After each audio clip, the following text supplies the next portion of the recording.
So, as many of you know, I am anti-stupid people and anti-stupid things. And it just incredibly infuriates me when dumb stuff happens. And I can't really, I can't find myself when dumb things take place. And in the last few city council meetings in the city of Lubbock, and for those of you who don't live around Lubbock or really care that much what happens outside of the I-35 corridor, you may not really care much about what I'm about to really get into. But it appears that Lubbock is the launching pad for culture wars and is the launching pad for dumb stuff. And I'm not equating culture wars to dumb things. I am equating Lubbock with dumb things. And it just seems that this is the beginning portions of idiotic happenings in Texas. And I just want to comment on this. And that's what today's post is going to be about. Is a very brief take on things that have happened throughout the city, and even in the county, and you could even take it up further to the Panhandle up in Amarillo, and even in Clarendon. So let's get into it here. The culture war issues that we have seen take place throughout West Texas have really surrounded abortion, and where Clarendon said, no, we're not going to do the Mark Lee Dixon Sanctuary City for the Unborn stuff. And they rejected it. So did Amarillo. The difference here is that Amarillo is going to put it on the ballot in November. This may be a big driving point where the cage of those who might be actually conservative will come out to vote, and they'll, this is an area that is very much on Trump's side, and so maybe it'll pass. But it certainly passed in Lubbock in 2021 in a special election in May. Excuse me. And so that was, Lubbock isn't Amarillo, and Amarillo isn't Lubbock, for better or for worse. There are a lot of conservative people who I know from Amarillo who say, nope, I will never go to Lubbock. And interesting as to how that shakes out in so many ways. I think it's particularly interesting when it comes to the social aspects about it, because there are conservative people who serve on Amarillo City Council who are against the Sanctuary City for the Unborn. Not because they're against it in principle, but because of Texas law and the Dobbs decision, and they feel that this sort of thing is redundant and you don't need it. And I've talked to some people who are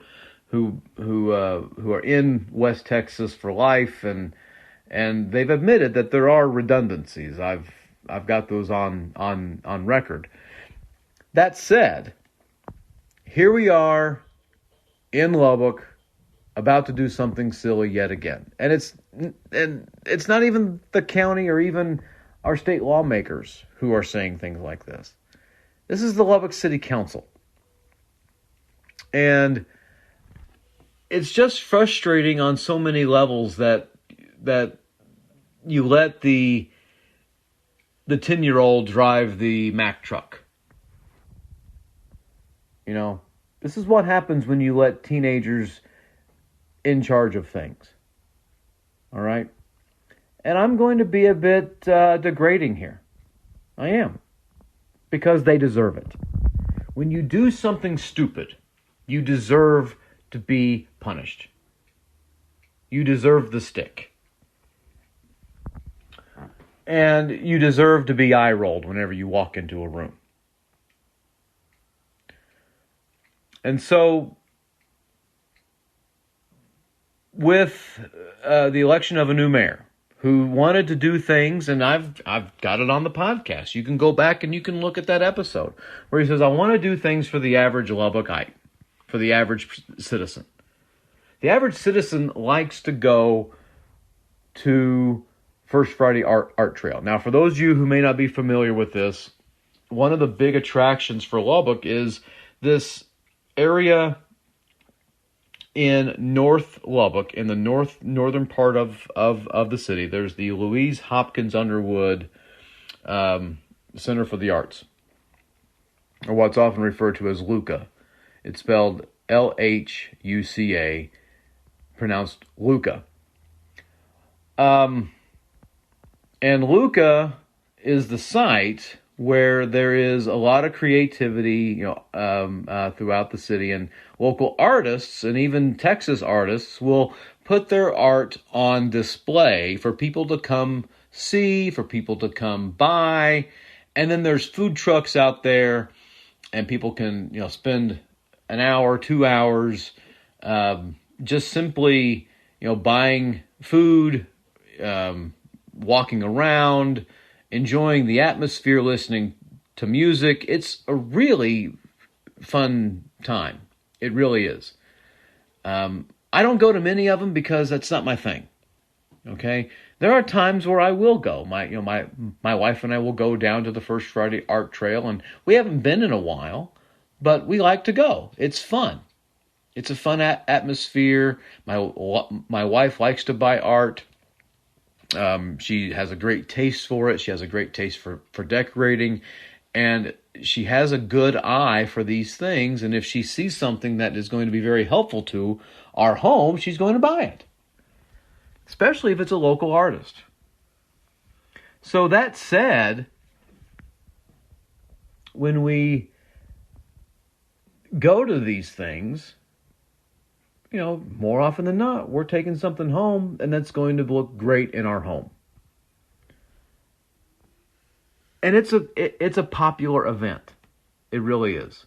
And yes, you can purchase alcohol there, and you can get a trolley, and what vendors for the First Friday Art Trail will do, and even Civic of Lubbock, which is a group that hosts this, and also with Luca, they apply for grants within the city, and they applied for grants, and they do this yearly, and they may even do it monthly, but since it's such a big amount, they will apply for it yearly, and it's about $30,000 worth of grants that they'll use for trolleys, and they'll use for other sorts of security and other aspects when it comes to traffic.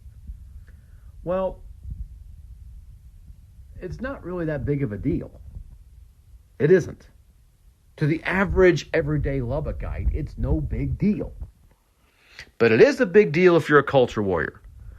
And it is a big deal if you're somebody who wants to go further in Texas politics.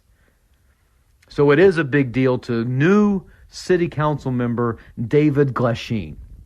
And I wrote this in the piece earlier in the week. Wrote this in the newsletter for you. But David Glasheen, who ran for state representative in 2022 against Carl Tepper, John Frullo stepped aside. He didn't want to come back. Served his time. Was there for a while. And so he runs for this seat. It was an open seat. There are 4 people who ran. There was a runoff between Carl Tepper and David Glasheen. It got pretty testy. They are not big fans of one another. But that said, Tepper wins, and Glasheen kind of goes away for a little while, which is exactly what you should do. So he spends 2 years at his father's law firm. His father's a big-time lawyer, private personal injury lawyer, and he's got this multi-million-dollar personal injury law firm and all that. They make ads on the Super Bowl, and they do a variety of things. But David kept working there, kept his head down, kind of shook off the loss. And then Mark McBrayer, who was the city councilman for District 3, throws his hat in the ring to run for mayor. He may have been thinking about that anyway, but he especially goes after it when former Mayor Trey Payne announced he wasn't going to run again. So he did not seek re-election. So you had Councilman Steve Massengale throw his hat in the ring even before Payne decided he wasn't going to run again. McBrayer gets in, and then a whole host of others get in.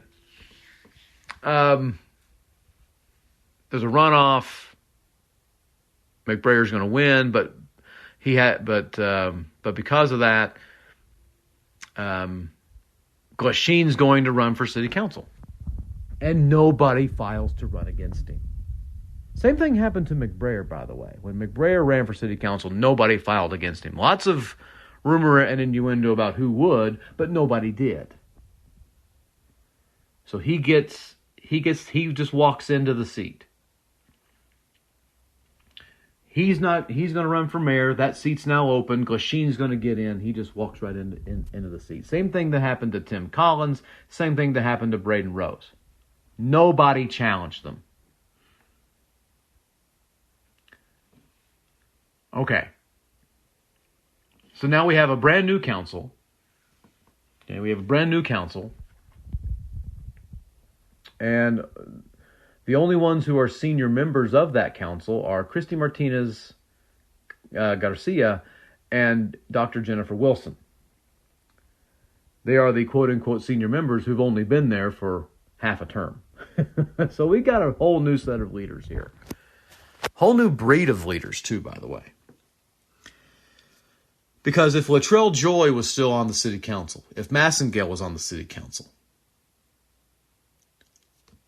this wouldn't have happened. I'm fairly convinced. That said, here's what we have. There's a motion made and it comes out of nowhere. And there's a motion made by David Glasheen to cut the grant money of $30,000 to the First Friday Art Trail hosted by Luca and Civic Lubbock. Okay. And it appears that is just out of nowhere. I am not a big believer in coincidences. Sometimes that happens. Sometimes it is. But in lawmaking, there's really not much of a coincidence. You just don't walk in and go, hey, you know what? I think I want that to happen today. Huh? No. This had to have taken place. There had to have been some sort of a walking quorum, some sort of a weird situation where this was perhaps discussed. This is brought forward. I'm not really sure who seconded the motion. I'll have to look back at the minutes to really look at that. But Mayor McBrayer agrees. Says, yeah, I don't like it. And then you have a majority of the council, 5-2, where you have Jennifer Wilson, Tim Collins, Braden Rose, Glasheen, and the mayor all vote in favor of it. And then you have the two others who from the north and east side of Districts 1 and 2 say, that's not really a good idea. And Christy Martinez Garcia and new city council member Gordon Harris saying, not a good idea. Good on them. Obviously, this is going to explode because it came out of nowhere, and this is like the dumbest thing in the world. Good thing that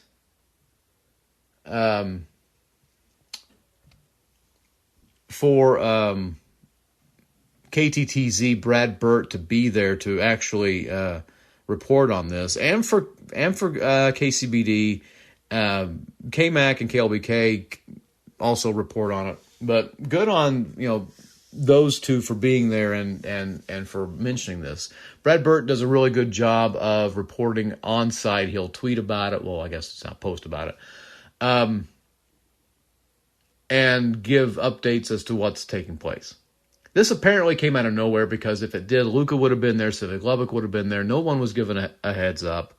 And this is all by design, by the way. Like, this is on purpose. This wasn't an accident. I am not ever going to buy into the fact, unless Glasheen himself tells me and shows me hard evidence that this was not on purpose, that this was just, I just thought of it just while I was sitting there looking at things. I don't like that. Come on, dude.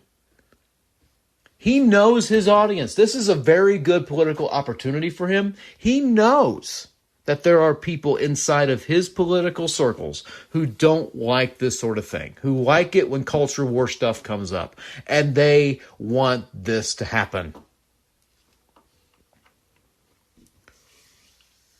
That said,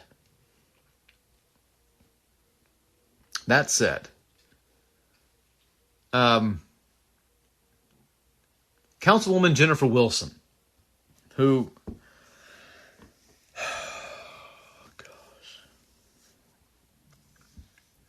I just can't with her.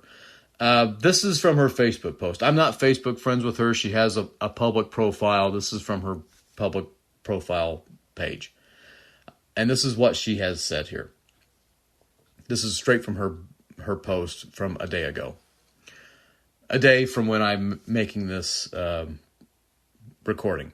I've received countless phone calls and emails again because of the spread of misinformation regarding Lubbock's First Friday Art Trail. First Friday Art Trail is not, all letters capitalized, not canceled and will continue in Lubbock. The City of Lubbock does not manage this event.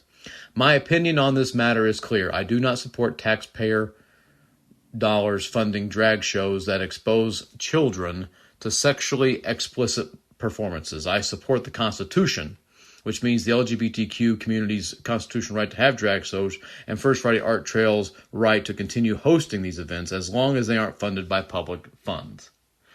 And this, when the time I'm recording this, has 6 shares, 161 comments, and 87 Facebook reactions. Most of them with thumbs up, angry faces, and a few hearts. Okay, let's understand here. 2 days prior to that, she asked about the sewer lateral line. And then a few days before that, she asked about the earthquake. And then a few days before that, she shared something from the Lubbock firefighters. But let's understand something here. Very, very, very clear. Very clear.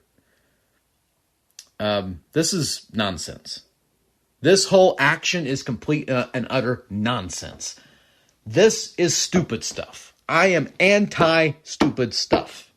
There's another word I'd like to use here, but I'm going to keep this as friendly and as clean as I can. It's dumb and another name for crap. I'm anti that stuff. These things divide. And if your whole being is to unite, if that's your cause, you're not doing a very good job of it. This is division. This is straight out of the conservative playbook.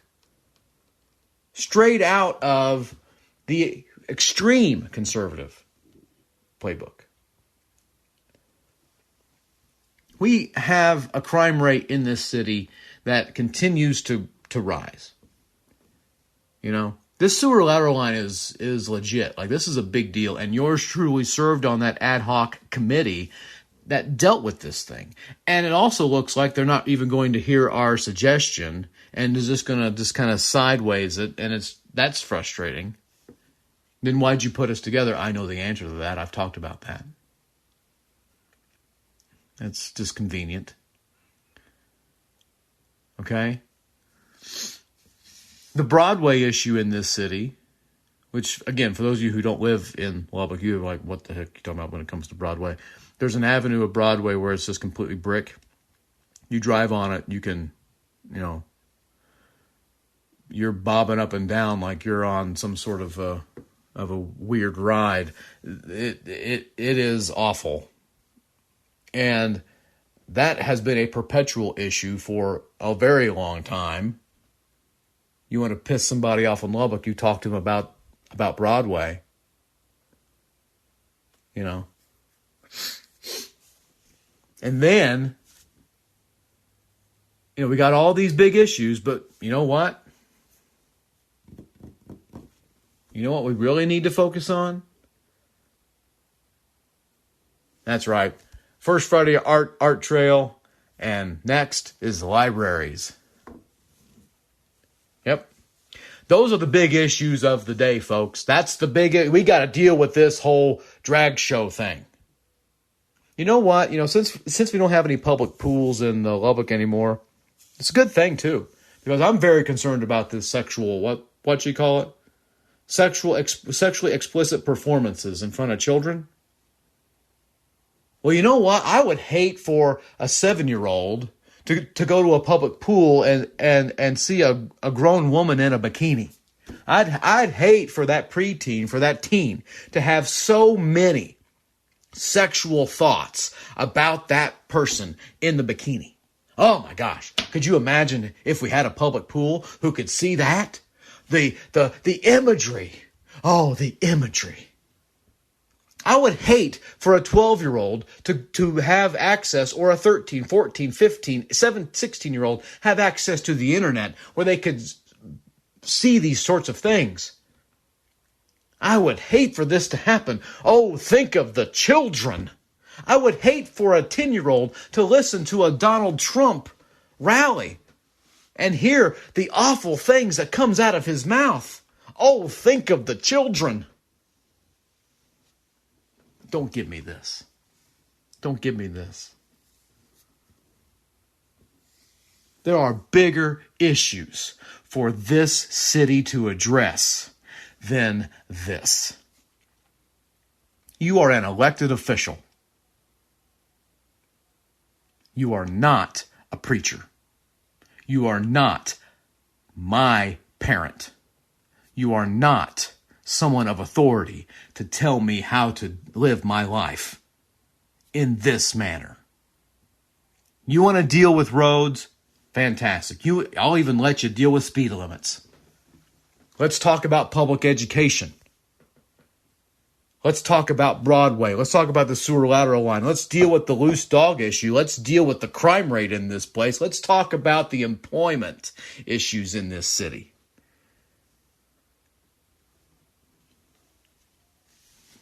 But I am not going to let somebody dictate to me about how to live a life. No way. No way. And this is what's happening in the hub city. This is what's taking place in the hub city. And there are those who are applauding this. They're applauding this sort of thing. They think that, oh, this is great. This is great. Oh, the children. Oh, the children. Yeah, right. This isn't about children. This is about an agenda. Admit it. Just admit that it's about an agenda. Just admit it. Don't disguise it. Tell everybody that you're a wackadoodle. All right? Just go ahead and admit that you are somebody who doesn't care about public service. You don't care about certain things. Sewer lateral line, roads, crime rates, employment opportunities, city's share of the sales tax. Go ahead and just say you don't care about that you're in it for the culture war. And to Jennifer Wilson, to Councilwoman Wilson's point, to her credit, that was the whole reason she ran back in 2020. That was the whole purpose that she ran. Well, in 22 is what I should say. In 2022. She made it clear. She didn't like the former councilman's position on the whole sanctuary city for the unborn deal. And she was co-opted to run for it. She immediately got the endorsement of the Lubbock firefighters, which is, I wholeheartedly love those guys. That is a great group. I don't want to say anything bad about them, but her husband is the assistant chief. Why do you think she got the endorsement so quickly? It's not rocket science. As a former, well, I'm not going to get into that, but it's not rocket science. It's pretty easy to see that connection. But what we have to really make clear is that this is all about performance politics. This has nothing to do with the issue. I personally don't think, well, that's redundant. I don't buy into the fact that they actually care about drag shows. And I think they just want, this is a political opportunity for Glasheen, for McBrayer, for Wilson, so that they can always go back and say, I voted for that, so that when they seek higher office. I think that's exactly what's going to happen here, especially for Glasheen, especially when McBrayer runs for re-election. But if you're an honest broker, if you're an everyday person, you have to question all of this. You know, talk about missing the mark. This is beyond silliness. This is stupid, and I'm anti-stupid stuff. All right. Usually I like to give you some political analysis on things, and I'm pretty good at that. But today required a little different take. It required a stance about being anti-stupid. I'm old enough to remember a conservative movement that said, if you don't want something, don't get it.